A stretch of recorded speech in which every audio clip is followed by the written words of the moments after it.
فتنے تو حضور صلی اللہ علیہ وسلم کے زمانے میں شروع ہو گئے تھے، اور اگر فتنوں کے تناظر میں بات کی جائے تو فتنہ تو خود حضور کے زمانے میں آ گیا تھا۔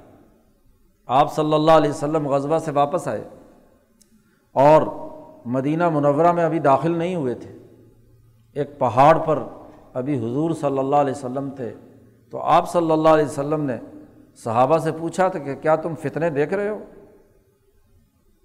خاموش۔ انہوں نے کہا اللہ عالم و رسول، اللہ اور اس کا رسول زیادہ جانتا ہے۔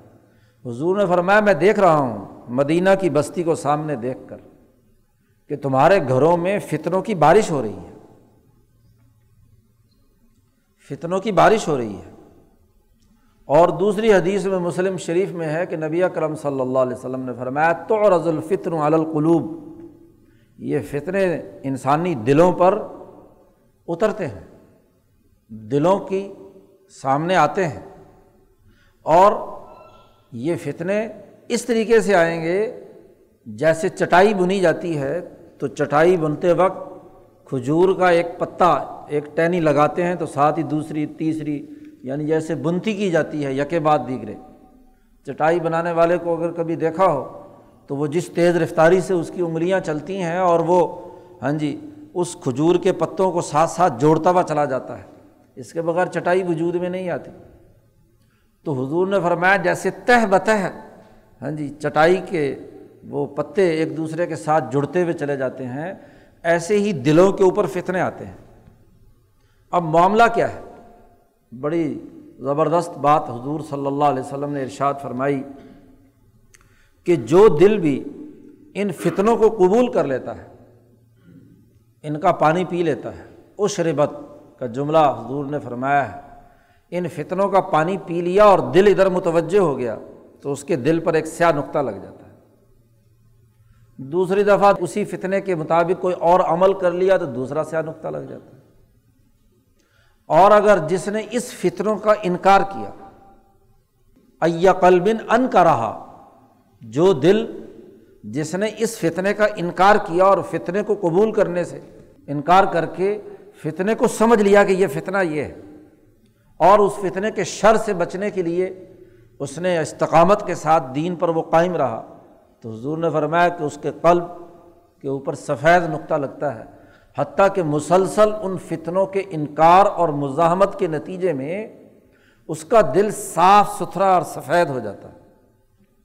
اور بڑی اچھی مثال دے کر حضور نے فرمایا کہ ایسا ہو جاتا ہے جیسے سفید سنگ مرمر، اور وہ بھی چکنا ہو کہ اگر اس کے اوپر کوئی چیز گرے تو اس کے اندر جذب ہونے کے بجائے پھسل کر دوسری طرف چلی جائے۔ تو دنیا میں رہتے ہوئے فتنے تو آئیں گے نا، بارش برسے گی تو ہر ایک پہ برسے گی۔ فتنوں کی بارش حضور نے دیکھی مدینہ پر پڑتی ہوئی، اور حضور نے فرمایا خلال بیوتکم، تمہارے گھروں کے اندر میں نے فتنے دیکھے۔ تو یہ فتنے کی بارش تو ہوگی، لیکن اگر دل عزم و ہمت، عقل و شعور اور فہم و بصیرت کی بنیاد پر اس فتنے کی مزاحمت کرتے کرتے کرتے کرتے اس حالت میں ہو گیا، اتنا مستقیم ہو گیا، اتنا صاف ستھرا ہو گیا کہ اس کے اوپر فتنہ آتا بھی ہے تو جذب ہونے کے بجائے پھسل کر نیچے چلا جاتا ہے۔ چکنے پتھر پر جتنا بھی آپ بارش برسائیں، پانی برسائیں، چیز بھی برسائیں، چکناہٹ کی وجہ سے اندر بھی جذب نہیں ہوتا اور باہر نکل جاتا ہے۔ اور حضور صلی اللہ علیہ وسلم نے فرمایا کہ جس قلب نے اس فتنے کا پانی پی لیا،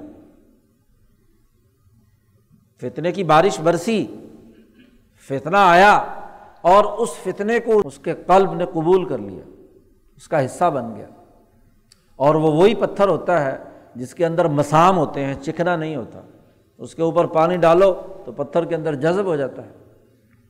اور عموماً وہ کالا پتھر ہوتا ہے، کالے پتھر کا کام ہے کہ وہ چیزوں کو کیا ہے، جذب کرتا ہے، اس کا کام ہے وہ قبول کرتا ہے۔ اور حضور نے فرمایا کہ جتنا وہ فتنوں کو قبول کرتا چلا جاتا ہے اتنا ہی اس کا دل سیاہ ہو جاتا ہے، اسود مربات کلکوز مجخین، کالا سیاہ، جیسے ہانڈی الٹی کرو تو اس کا پیندا ہوتا ہے کالا سیاہ، آگ جل جل کے، لکڑی جل جل کے نیچے والا حصہ ہانڈی کا کیا ہو جاتا ہے، سیاہ، اتنی سیاہی کہ کسی چیز سے اترتی نہیں۔ تو وہ مسلسل ان فتنوں کی آگ میں ان فتنوں کو قبول کرنے کے نتیجے میں اس کالی ہانڈی کی طرح کالا سیاہ مجخین، الٹی ہانڈی کے کالے سیاہی کی طرح وہ سیاہ ہو جاتا ہے۔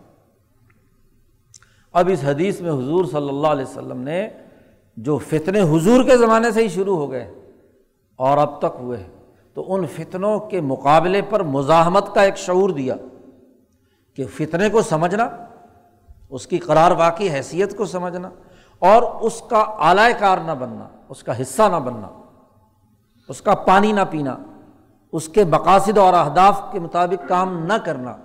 جو ان فتنوں کا انکار کرے گا اس کا دل سفید ہوگا، اور جو ان فتنوں کو قبول کر لے گا کالا سیاہ ہو جائے گا۔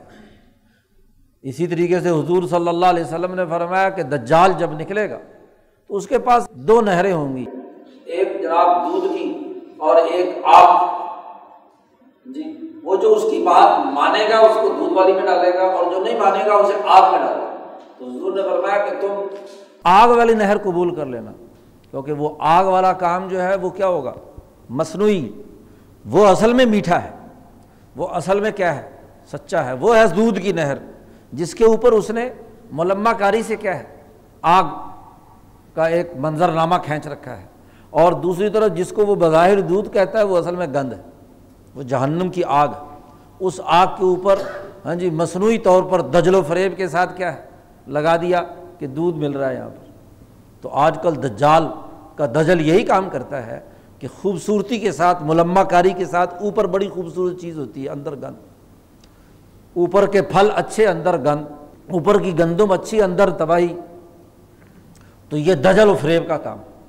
تو اس دجل و فریب کو سمجھنا اور فتنوں کا مقابلہ کرنا یہ بہت اہم اور بنیادی بات ہے۔